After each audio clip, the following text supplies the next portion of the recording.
Hi everyone and welcome. Thank you very much to the Public Libraries of WA for arranging this event, and I'm delighted to introduce Angela Slatter, multi-award winning author of dark fantasy. Angela lives in Brisbane, and where as well as keeping busy with many creative projects, she teaches writing at the Australian Writers' Centre. Her latest novel is The Path of Thorns, which has been described as a delightfully sinister fairy tale. I think that's really quite apt. Welcome, Angela, and congratulations on the new book. And also congratulations on being a finalist in this year's World Fantasy Awards for your collection, The Tallow Wife and Other Tales. Thank you so much for having me, Perth Libraries, and Juliet for doing this. I really appreciate it. Yes. That's great. You were very, very pleased to see you. It's a while since you've been to Perth, I think so. 2016. Yeah. Yes. I remember it well, but it's a while ago. Yeah. Okay. Well, I'm going to just launch into asking you some questions about your writing and your life and your books and so forth, and we'll let it go from there. And participants are welcome to submit some questions. We'll try and answer those at the end. So you're viewed as a writer of dark fantasy, often verging on horror, and this new book is certainly no exception to that.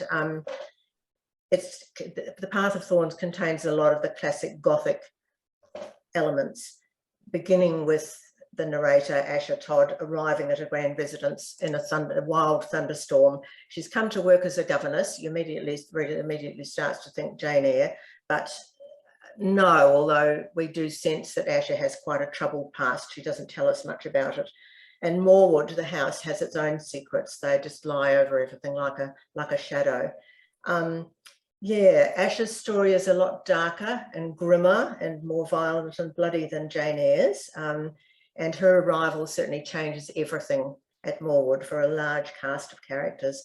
What draws you to writing stories that explore human behaviour at its cruelest and most manipulative, and how do you balance that in this particular story? Yeah, well, you know, my poor mother's still asking, how did you get like this? And I don't have it for her. But she was the one who read me fairy tales when I was a child, I would point that out. And my dad was also a homicide detective. So that was something that, you know, we didn't discuss a lot of stuff around the dinner table, but I was always very aware that that was a side of human nature that wasn't the most delightful. And I think I became very interested in that. And just over the years, I've always been fascinated by ideas of redemption and revenge. How far will people go to feed a desire for revenge, and what happens when they find it doesn't actually make everything better? But I also think, you know, that you do need to balance those characters, because if they're entirely black, they're not necessarily much fun to read. They're not very layered. So I do like my characters to be intelligent and to have a sense of humour, even if it's black, and also to have a fair bit of kindness, I think, and an interest in injustice for other people. And I think that's Asher. She does some dreadful things, but I do think she's got quite a few redeeming features. Yeah, I could tell reading her story and thinking, oh my God, you know, in a lot of places, the two things is that there's one particular act of kindness that's important, and there's also, yeah, I think she finds, despite herself, that she looks kindly on particular other characters. Just makes her, it makes her much more loud, and it makes her more interesting. And while she's not someone that I can identify very, very much, those elements make her human, which is wonderful. And I noticed that as I went through. Fabulous. You're skilled at withholding vital information in this book. There's a lot of information that takes a long time to come out, and we wonder what is going on, and you seem to have the gift for introducing it at just the right moment in the story. Makes it very compelling to read, and when the shocks come, they're genuinely shocking. You can't, I defy anyone to work out what's actually, you know, the entire story until it unfolds. Could you tell us a bit about your process in constructing a novel-length story, and you know, how much is good planning and how much is imagination, and perhaps when does imagination kick the plan off its, you know, intended track? Well, I mean, I also, you know, not unrelated, have a very long history of reading crime as well as dark fantasy and horror and history. So I think all of those things play into that. And one of the things I say to students is read outside of the genre that you're writing in, because you'll learn other techniques. And so that was certainly true in my case. So with both the Path of Thorns and All the Murmuring Bones, and also the gothic, urban fantasy series, the Verity Fassbinder books, they've all got a healthy dose of investigation in there as well. So it is very much, and I plan to a certain extent. I like having a framework and knowing where my main points are in the story, the emotional beats I need to hit. And so I divide my novels into quarters. They're kind of like the buckets for the story, which, you know, not an elegant term, but that's what it is, because inside that bucket is absolute chaos. So I know what effect I want to have by the end, but I spend a fair bit of time swimming through trying to get it and reassessing it to get the right effect for people, because I'm always thinking about where do you get the most value in the story from revelations, from revealing things. And I see it with a lot of my students that they put everything up front. And I say, that's fantastic, because you have a really good idea of who your character is, but we don't need to know that. The reader doesn't need to know that yet. You learn to start lying a bit, learn to start withholding. In your story, don't give us everything up front, because otherwise why would we keep going? We got everything on page 1.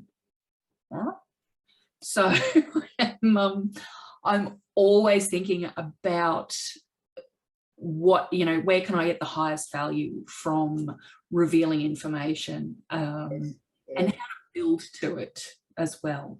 That's a bit about my process. So excellent, thank you. I'm going to ask you a question that's not on my list, which is, if you hadn't become a writer, might you have become a police officer / detective? No, both my siblings did, and quite a few of my cousins. I'm not good at being told what to do and following orders, so I think it would have been a horrible experience for both me and the police force. Probably. I might have become a lawyer or a historian. So the Path of Thorns and the previous novel, All the Murmuring Bones, are set in the same world as many of your short stories. A place you refer to as the sourdough world, because there's that story, fantastic story, Sourdough, from which passes on its title. You've built that world and many of the characters and settings over the course not only of those 2 novels, but of many short stories which have appeared in your collections, and you write them as you write them. They don't reflect sort of the chronological passing of time in that world. They're in all different times and places. It seems to me that they're written so that, you know, one story might give insight into another story that you've written or that you're yet to write, or tell you something about a character or a relationship, or clarify a mystery. Sometimes I think, I don't know whether it's your mosaic storytelling is your term or someone else's term, but that's sort of what it is. Could you talk a bit about writing in that way? You know, what are the rewards and pleasures of writing that way, and how do readers respond to it? The mosaic novel is, you know, the term that's often applied to this, and they've been using it since Ray Bradbury put the Martian Chronicles together, because a lot of them are collections of stories that are published elsewhere and stitched together later on. Yeah. When I pulled the Sourdough collection together, I think I had previously published fairy tales, reworked fairy tales that I'd done, one of them being Sourdough, as you said. And it's the world that lives in my head when I think about fairy tales. So it's got a particular mashup of looks, dresses can be a mix of Renaissance and Victorian era. Houses are generally big, grand, sort of British houses, or French, sometimes a lovely French looking townhouse is in my head. The university town of Whitebarrow in the Path of Thorns, that's a version of Heidelberg. So all of those things, it's very grounded in reality, and it's just, for me, it's, well, how do I twist it? What do I see there that no one else sees? The chronology is, it's a bit of a fugue. So there are a few pieces that feel like they might be in slightly different time zones, shall we say, of the world. Probably because I haven't ever been writing it as I didn't envisage it at the start as a big altogether world. Yeah. So I'm sort of, as you say, I'm putting the mosaic tiles in, and they don't always quite fit. When I wrote Sourdough, the name Hepzibah Ballantyne appears on a gravestone in one of the last stories, and I had sent off Sourdough. It had been published, been shortlisted for the World Fantasy Award, and then I needed a story for another anthology that had been commissioned, and I wrote that, and it was Hepzibah Ballantyne's story, which was the coffin maker's daughter. And then my brain started ticking away, going, ooh, I'd like to do some more of this. I'd like to do a few more, stories that Hepzibah dips in and out of. And I thought, oh, well, that could be the sequel. Now I realised that Hepzibah was already dead by the time I'd written Sourdough. Yeah. So I had to write the sequel. So everything is, from that point on, is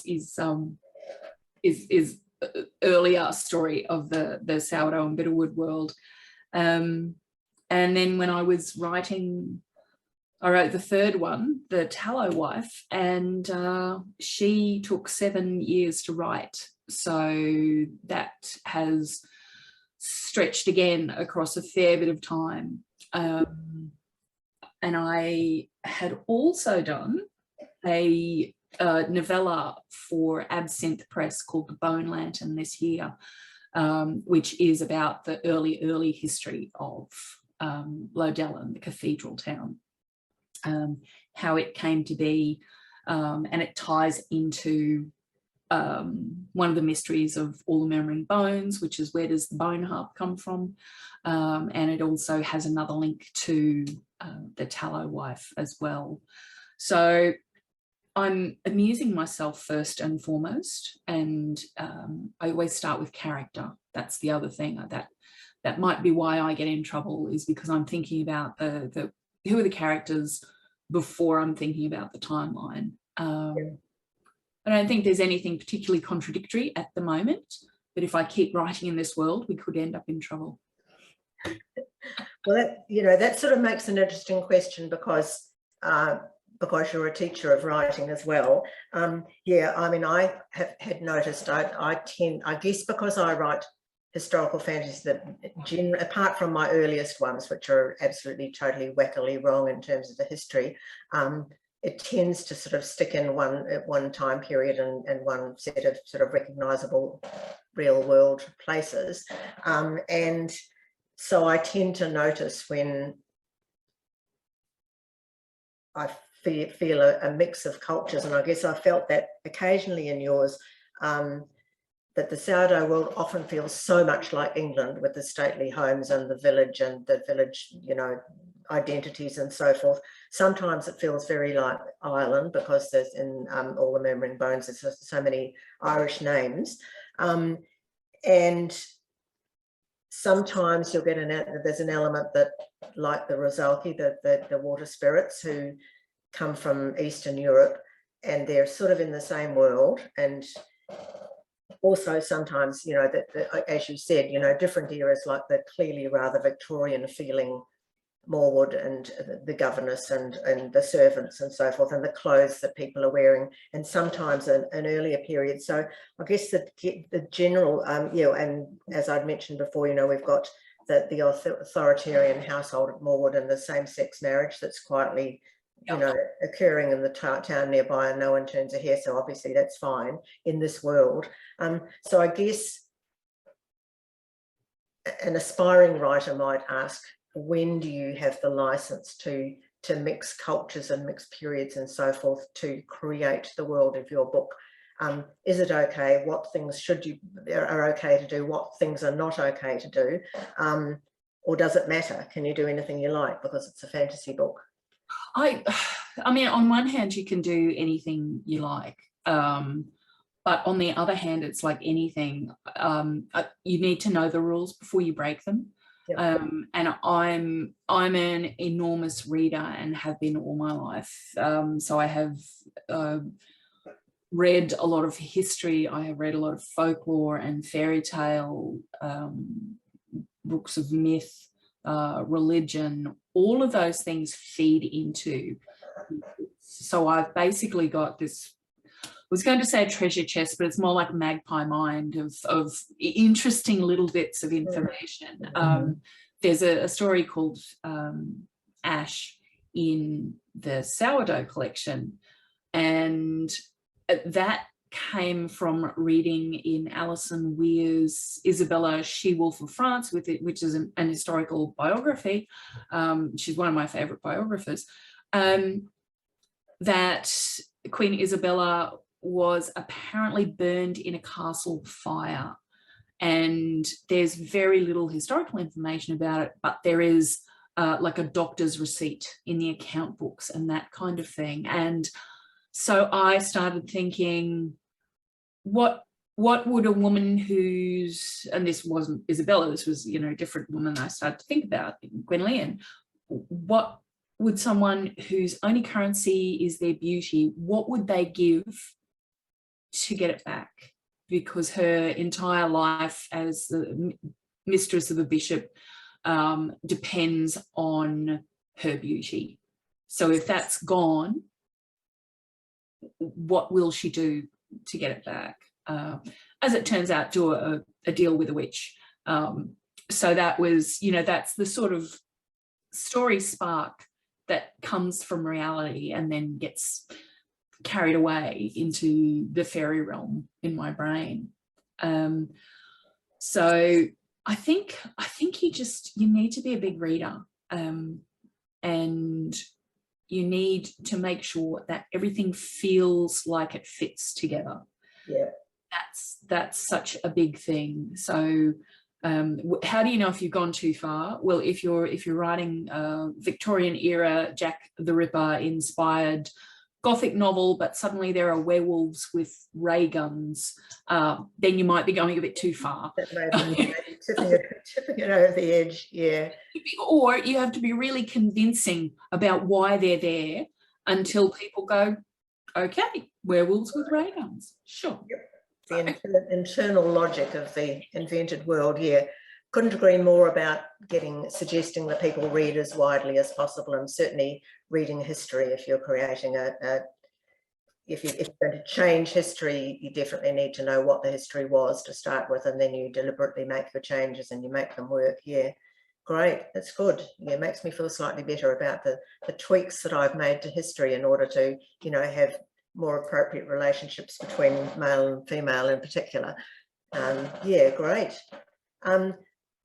this might seem like a silly question, I guess, that your sourdough world is getting more complex all the time, the more stories you write. Do you have problems keeping track of all of that? I mean, you've sort of more or less said that, but with all those characters and all those time frames, do you have something down on paper or up on the wall or whatever that helps you? I do not at the moment, but I'm going to co-opt one of my poor nephews to do a spreadsheet for me of people's names and places, because that, you know, that becomes a big thing, is where do you find all of the names that your characters will answer to? That's the other thing, because I'm a big fan of oftentimes using names as little Easter eggs. I love meanings of names. So in sourdough, Emmeline, who's a baker and works the bread, Emmeline means a labourer, and her lover Peregrine loses his memory and has to find his way back to her, and Peregrine means a pilgrim, so again he makes a pilgrimage back to her. So I'm an enormous nerd, as you can see, but you need to be able to sort of find the names and find the meanings that feel right. And most of my characters will sort of let me know their name. They'll answer to it. There's one in the Navigator, which is in the sourdough collection, and she never gave me a name, so she never still doesn't have a name. So 12 years after I wrote the book. Names are interesting. I know when I was naming characters for my most recent book, and I've had to include an awful lot of Irish names, including some very obscure ones. And in this particular case, I asked readers online to suggest names for some of these warriors who were going to appear in the third book. And someone suggested the name Scohin, which is spelt Scoithin.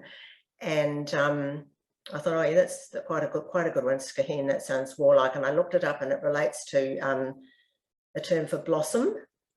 And I thought, oh yeah, that's a really interesting name for someone to give a big burly, baby son who's going to grow up to be this hulking warrior. And so the character of Scohin grew around that he was within him, within the beefy exterior, there was something that was like the blossom flowering. And so yeah, I love that sort of thing. It's great. Well, names have power, that's the whole thing, and there's a real magic in them. And if people get your real name, then they can have power over you. They can make spells, all of those things. So you don't give away your real name in the fairy world, not unless you're stupid. Yeah, so have you ever considered for your readers writing some sort of glossary or guide to the sourdough world, or is it better to sort of keep that back? I would actually love to do one, and I'd love to, as our friend Kathleen Jennings, I would love to have her illustrate it for me. It would be such a beautiful book. Just little maps of towns and that sort of thing. When we released, Lisa Hannett and I released Midnight and Moonshine, we did a teeny tiny chapbook that we hand sewed, and it's got Kathleen's little mini drawings in the wonderful. Yeah. So I would love to do something like that. I think it would be a really beautiful artifact book, nice hardcover, because I'm obsessed with hardcovers. A lot of people would love that book. I would love that book if you ever get to do it. Yeah. Yeah. So I have all my notebooks with my terrible handwriting in it, and bits and pieces scribbled down. But I definitely need to sit down at some point and do before it's all out of hand, do a good guide for myself, if no one else. So yes. I think that we've sort of talked about, I had a question about fairy tales and folklore and what they've meant to you and how they've influenced your writing, but I think you've kind of answered that one already. So I might go on to what I had next, which was just about fairy tale based fiction for adults, and the fact that there's been a lot of really wonderful novels, either not necessarily fairy tale retellings, but built around fairy tales in some way or other. And I read something recently, I wish I could remember the source, but it was someone coming down hard on writers who produce that kind of book, or who tweak or retell or subvert fairy tales, and saying, oh no, you should leave this, you know, basically sacred ancient stories alone, and blah blah blah, you know. It seems to me that indicates a real misunderstanding of what the oral storytelling tradition is all about. What what relevance and value do you think fairy tales and folklore have for today's reader? Yeah, well, I mean, I agree with you. The nature of the fairy tale and the folk tale is that they're oral, and they're not told exactly the same way over and over. They're, you know, they're kind of an inherited story. They were warning stories initially. And one of the things that I like to do when I'm reworking them is take us back to that idea of those stories as warning. So Angela Carter's wonderful The Bloody Tower, The Bloody Chamber, which has the werewolf in it and some other wolf versions. It's basically that idea of gathering around the fire and people telling you stories. Like, if you go into the woods and you leave the path, you are going to get eaten. And I think this can apply to a lot of areas of life nowadays. So see the warning signs, take the warning. You know, your mum's not always wrong about stuff. Yes. So I think we definitely can be finding, particularly women, places where you can find more courage and more confidence in yourself about listening to the voice inside and your own instincts, and speaking up. That's the other thing. One of the pieces that I remember reading when I was doing my PhD was that the Grimms, from the first version that they took of the tales that they did, Grimm's fairy tales, to about the 7th edition, the voice of female characters was cut out gradually until at the end, characters who spoke the most were the bold boys and the wicked women. So the voice is taken away, and I just think, take the voice back, take your voice back every time. Yes. That is interesting, because I must have seen that, a reference to what you just mentioned somewhere, and thought, yeah, hadn't realised that those Grimm tellings of fairy tales had changed so much in the different editions. That's really quite shocking, but unfortunately not actually surprising, because we know about history. But yeah, but I like the way the traditional fairy tales gradually change with different cultures in which they're told and the different time periods. And, you know, you can look at that, and a lot of wonderful versions now in which those women who otherwise were, you know, condemned to be overlooked or dance in hot iron shoes or whatever, have a bit more agency, which is great. Might go on to talking about magic. There's a lot of magic worked in the Path of Thorns, some of which is what I'd refer to as half magic, which is the little magic that is helpful and useful on the domestic scale, I guess, and some of it is downright terrifying. So you'd need to be, you know, expert in sorcery, and also have a lot of nerve, that's for sure. And I wonder about how you went about creating that aspect of the story, the magic, the spells. It's hard to talk about it in detail without I'm trying really hard not to, you know, do any spoilers for the book, but yeah, I would be interested in knowing how you researched it. I mean, I have my Nicholas Culpepper's herbal on the shelves, and I have quite a few books of herb work and that kind of thing. The idea of, you know, lovely, simple little spells, I think, as you said, half magic, you know, that often they're just little rhymes and a small ritual that goes with it. And one of the things that I had set up in this world from the beginning was that you just need a will and the intent, and the tools. Not every woman's a witch, but everyone can work a spell. But there's always a red price to pay for it. So the bigger the magic, the larger the price, the more blood is needed for it. Yes. And I had initially, because I know the big bit of magic you're thinking about, and I had initially been trying to work out how I did it in a scientific fashion when I was this, you know, in early drafts when it was leaning more towards Frankenstein. Mm. And then I was sitting there, my brain was picking at it and couldn't get it. And then the little voice in the back of the head says, you know, you've actually built a system of magic already that you could use, you idiot. And then I went, you're right. So that was what I thought, you know, that it's just bigger magic. It didn't need any particular new mechanics to it. It's just bigger magic, so it just needed a greater price. Yeah, that's startling in places. And now I know that bit about your you know, growing up in the household of a detective and being interested in reading those sorts of books. A lot of that stuff and the story makes more sense to me. Yeah. And I always try and make the magic feel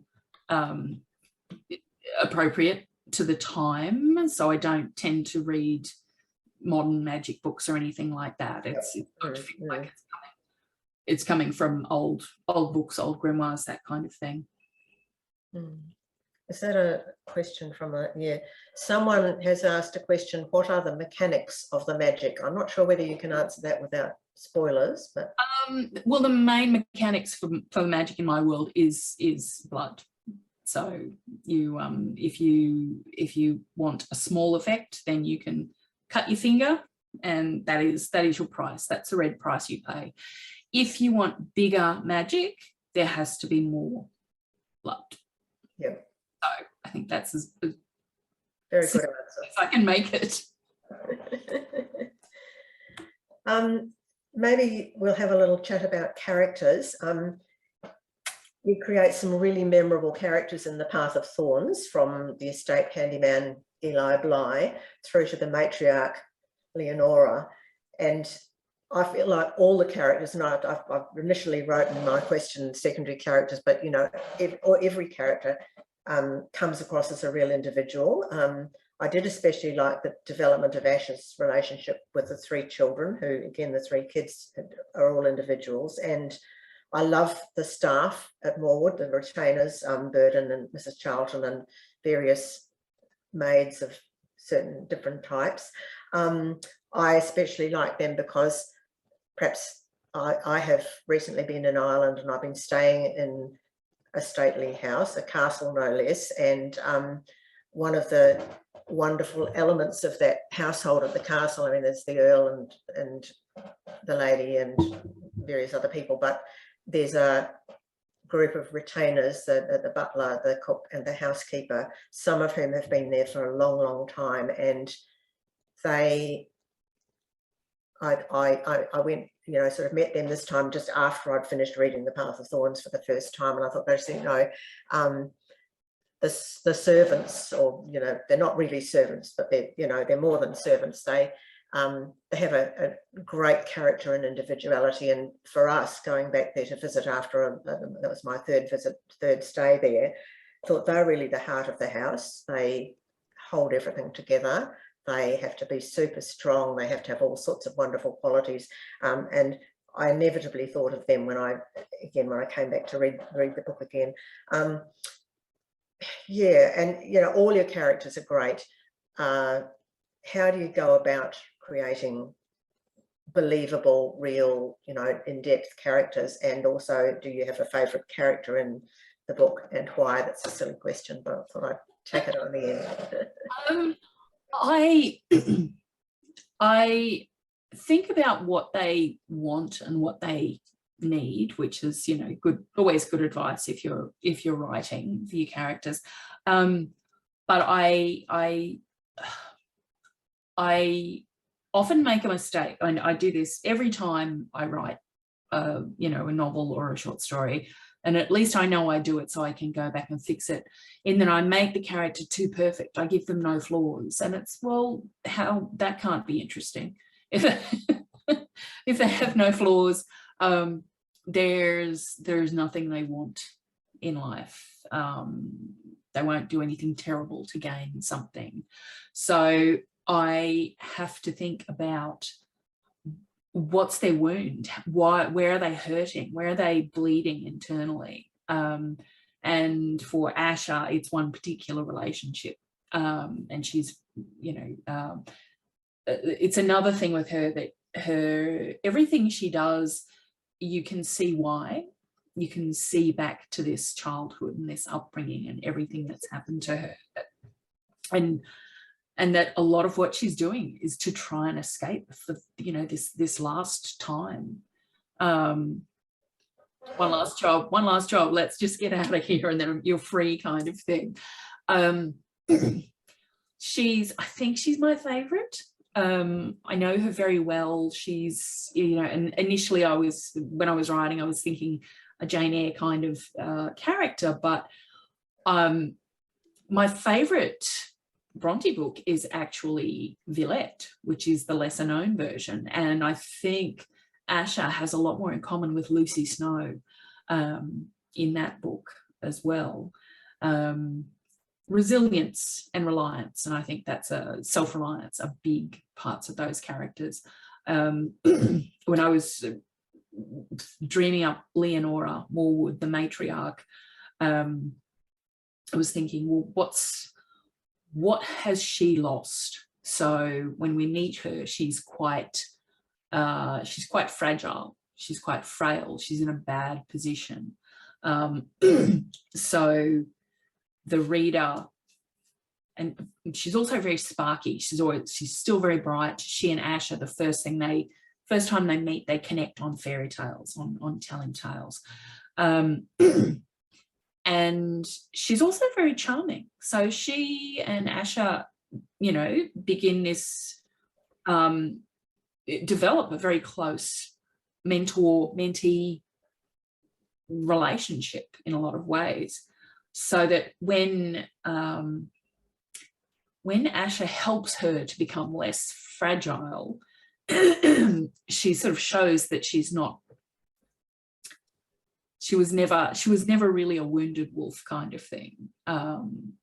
And I really enjoyed writing her so that the reader would engage with her, but also putting little red flags in her personality as well, so that when this comes about, and you go, oh my God, but you look back and you say, oh yeah, there was the red flag, and there was that red flag, and there was the red flag.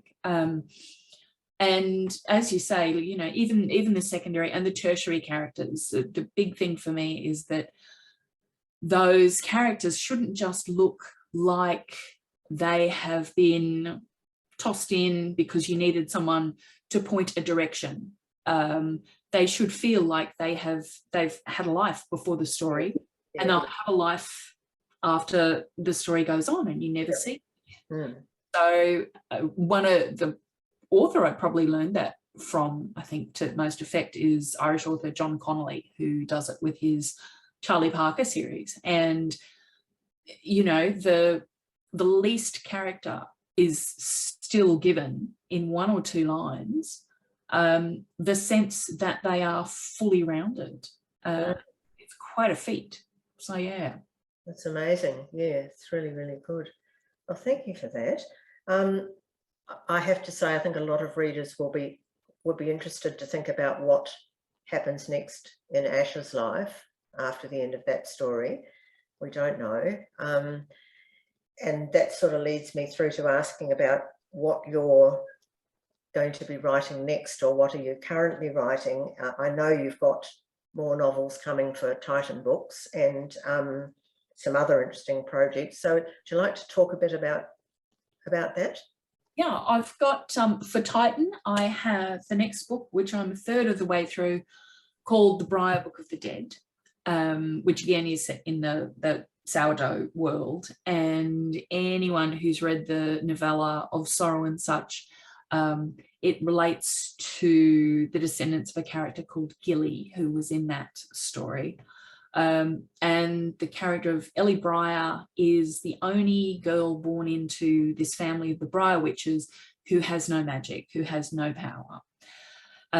So her punishment is to become the administrator of the town, the estate, and to be there to support the Briar Witches. So at the moment it's her grandmother Gisela, and it will then pass on to her cousin Audra. And one of the things that she's had to do is organise the Wintertide Festival, the Balefire Festival, which they do every year.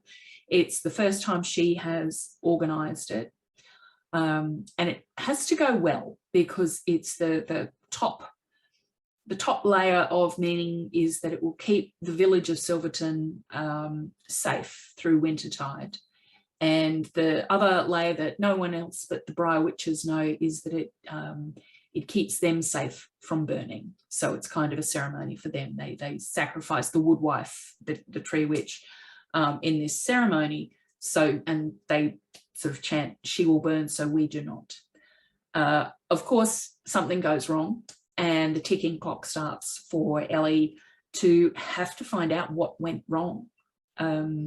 Because if she doesn't work out what went wrong, then she's going to be on the pyre next.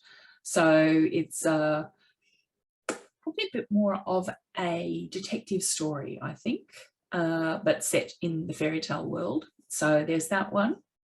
The next book after that will be The Crimson Road, which will tell the early story of female assassins, the twins Fidelma and Orla Mayrick, who are in St Dimphna's School for Poison Girls, which was in the Bitterwood Bible. And I just kind of wanted to see what their life had been like before they started the assassination school. And the other thing I have coming out is a graphic novel set in the Hellboy universe, which is a collaboration with Mike Mignola, which is called Castle Full of Blackbirds. So it's no surprise, witches and Magic. Yeah, and magic and the like. So that's been really fun. It's been a learning curve, figuring out how to tell a story with far fewer words than I normally do, and how to let the artwork do the work, do part of the work. Do part of the storytelling.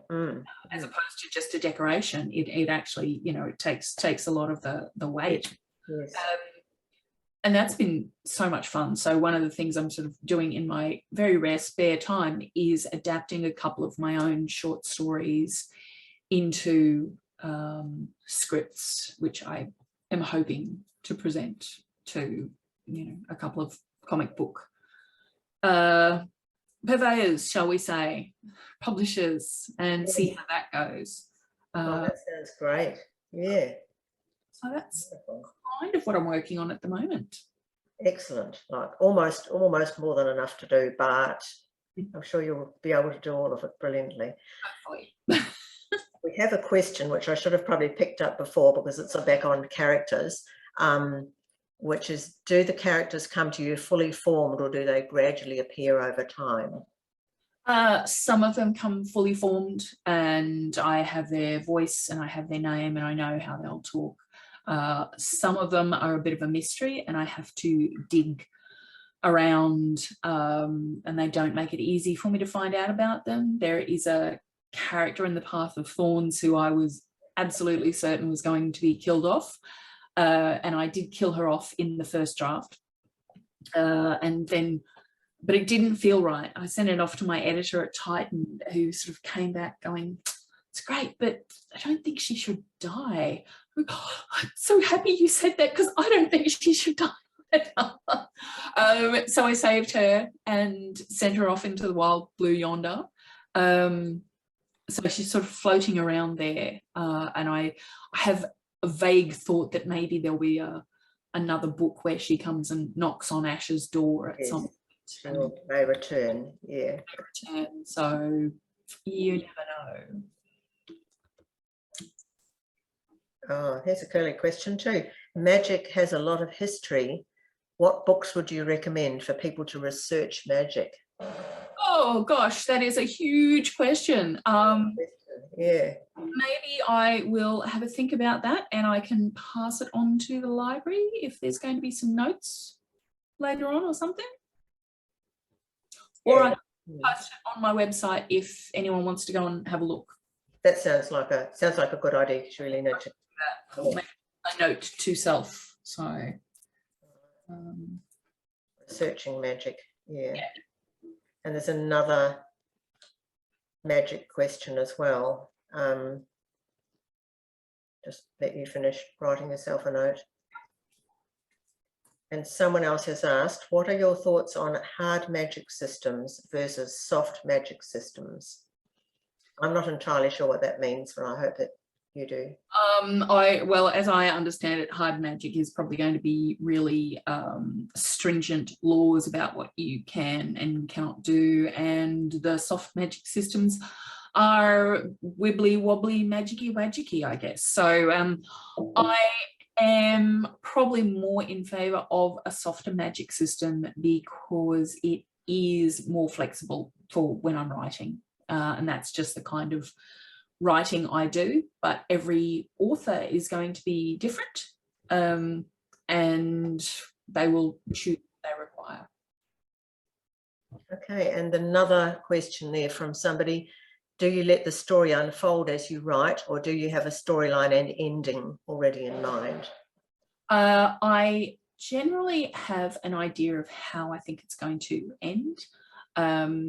Sometimes I will, in fact, cause a disturbance in the force by writing the ending first, so I know what I'm aiming at.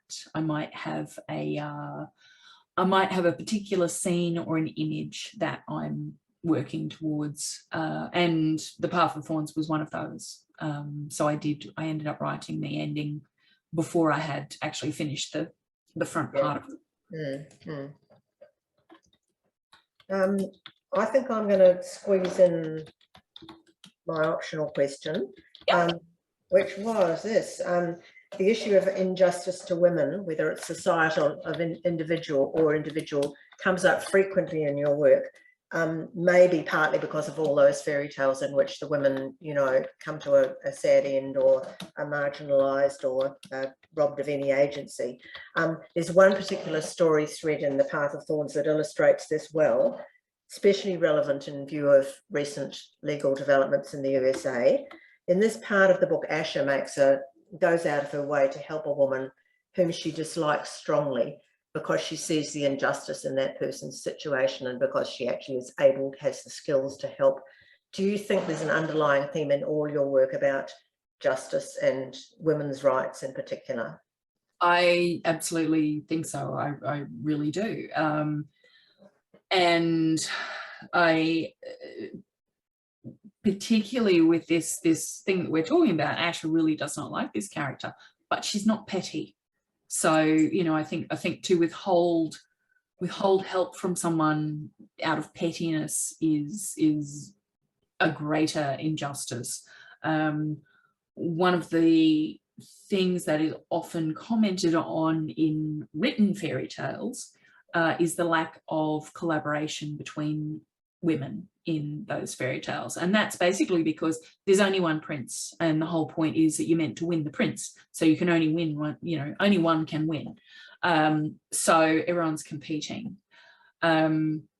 What I, you know, am really interested in doing is putting a sense of collaboration into my fairy tales, which I feel was probably there in older ones, in the folk tales before they were written down, before they were edited.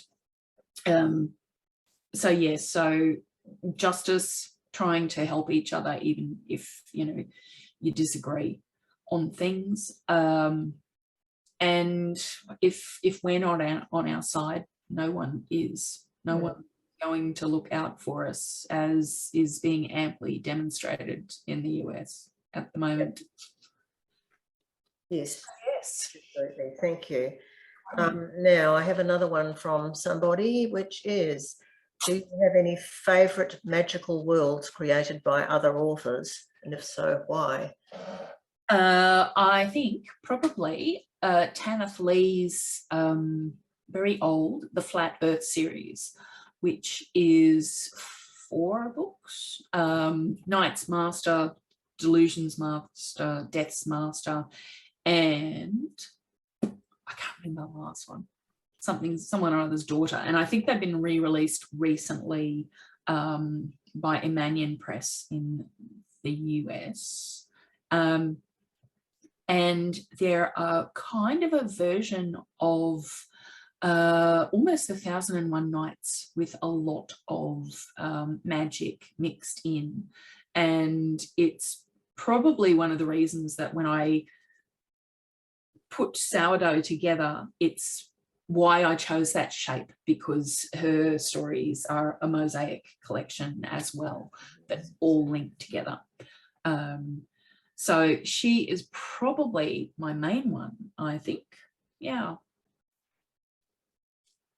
Excellent, thank you. We've got 5 minutes to go. If anybody who's there listening in has questions, we've got another 5 minutes, so please send them in. I think we've dealt with all of those, haven't we? Okay, that's great. I'm down to my last question here, which was probably another stupid one, but how much of yourself and your own characteristics go into your protagonists? Or perhaps we'll talk about this protagonist. Yeah, all of my characters have a little bit of me in there. And I think in order to write believable characters, one of the things you need to be able to do is to free yourself from any voice that says, oh no, you can't do that, it's terrible, and embrace the voice that says, this character would do anything, this character would dare. And then you can just, best if you don't go out and do it in real life, but then you can sit in your chair and just think, okay, if I am this person, what would I do? So it is one of my favorite things to do, and just to say, okay, what part of my personality would willingly do this if I wasn't going to be caught and charged? So and I think there was a question about the tallow wife. Why did it take 7 years? Life got in the way. I literally started writing it 6 months after I had finished the Bitterwood Bible, and I wrote 50,000 words in a couple of months, and then I stopped. Then I had contracts for the Verity Fassbinder series. I had changes in my personal life, having left my significant other. Life was all over the place, and I did not really get my brain back to those series of stories until 2020, and that was when I finished it, and I wrote the last 30,000 words in fairly short order, and it fit together better when I was able to get back to it. So that's why it took so long. Fantastic. So that just proves to all of you who've got, a half-completed manuscript away off in a drawer somewhere, it can still happen. It can still become something wonderful. Yes. Might finish with this question from a grammar nerd, which is, what is your opinion of the Oxford comma? Or opinion on the Oxford comma? I am in favour of the Oxford comma. I think it can be used to avoid terrible misunderstandings. They generally don't make it through my manuscript with my various editors, and unless it ruins the meaning or completely misconstrues it, it's not a hill I'm prepared to die on. Terrific. Yes, with me, I put it in when I'm writing for America and leave it out when I'm writing for anywhere else. You know, except in those cases where it, you know, might lead to terrible misunderstanding.